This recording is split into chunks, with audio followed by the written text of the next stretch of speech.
Good day, everybody, and welcome to another edition of the Military and Foreign Affairs Network. I am your host, the voice of reason. So, yes, we have entered day 198 of the ongoing Russia-Ukrainian war, and yes, surprising events have taken place over the last 24, 48 hours with a fairly successful Ukrainian counteroffensive taking place south by southeast of Kharkov in this direction. So here we're going to kind of zoom in on the offensive operation by the Ukrainian forces. Now, I got to tell you, the Ukrainian forces have put themselves in a rather precarious position, possibly, if the Russians are able to launch counterattacks against this salient, which is quickly formed here by the Ukrainian military. It could end in disaster for Ukrainian forces. Now, is that going to happen? We don't know. We really don't. Right now, the Ukrainians have the initiative. Right now, the Ukrainians are pushing the Russians back. Right now, we are not seeing a lot of very good response time from Russian forces in terms of negating this Ukrainian offensive operation into the Donbass, this counterattack that is taking place. This operation puts Russian territorial gains, especially near Izum, this area here, and quite possibly great jeopardy.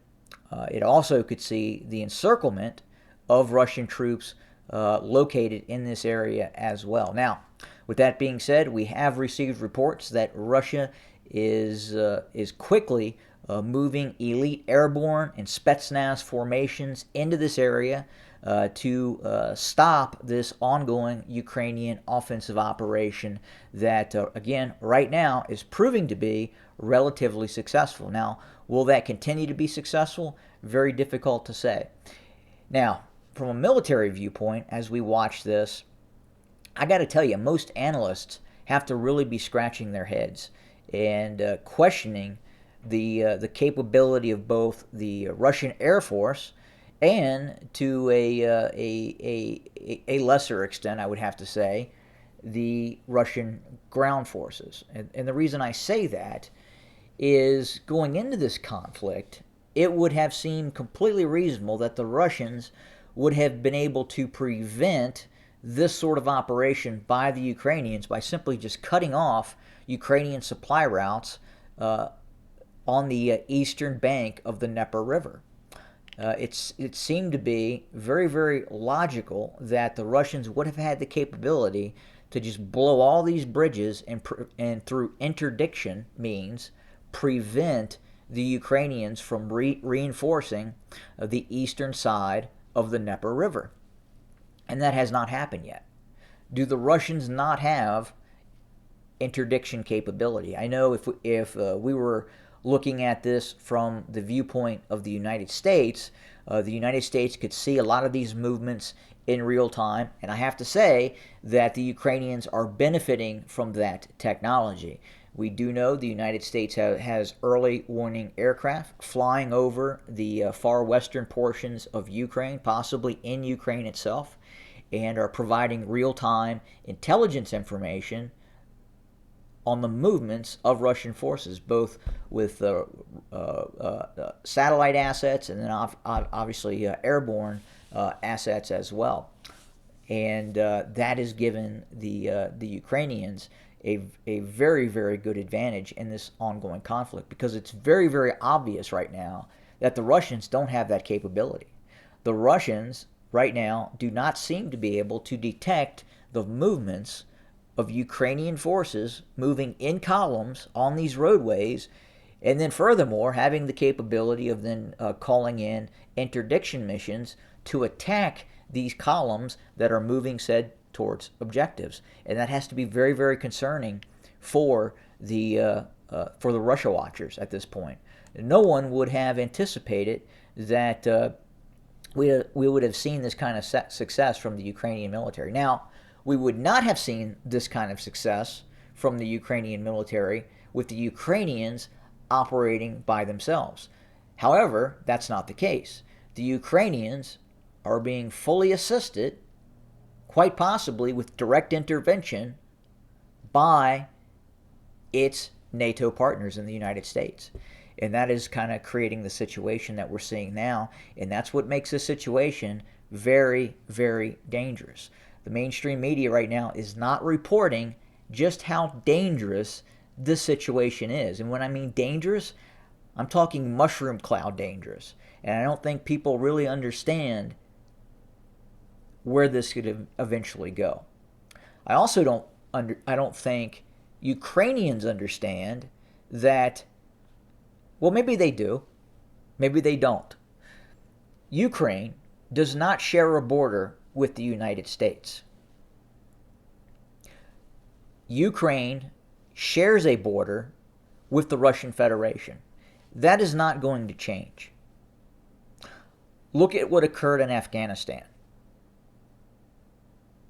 If you're a Ukrainian, the United States may not always be there. Things happen. Things change. It's a fact. Not going to say that it's going to happen. It looks like the United States is firmly committed to helping the Ukrainians. But again, the political situation could change, thus changing the dynamics on the ground in this conflict. Furthermore, back to my original point, Ukraine will always share a border with the Russian Federation. At some point, they're going to have to come to terms with Russia because Russia is always going to be there. Now, is it going to be the same regime? Is it going to be Vladimir Putin in charge? Difficult to say. At some point, he will not be in power, either through old age and retirement and or death, and we'll have to see who takes over after that. But again, ultimately, with the what is happening right now and just the worsening of the situation between these two peoples, again, Ukraine, you're going to have to deal with Russia at some point. They are always going to be there, and you're going to have to deal with that. And what does that look like? I don't know. But and again, back to my other issue as well. You don't share a border with the United States. Things change, things happen, and you have to prepare for the eventuality you may have to face off against Russia completely on your own. And it's very, very likely, and we'll have to see what happens as this continues to get worse. And it's getting worse. I mean, there's no signs the two sides are going to back down, and if the Russians get desperate, they may do some things that could shock the world. And not like that has already happened yet, but we have not seen,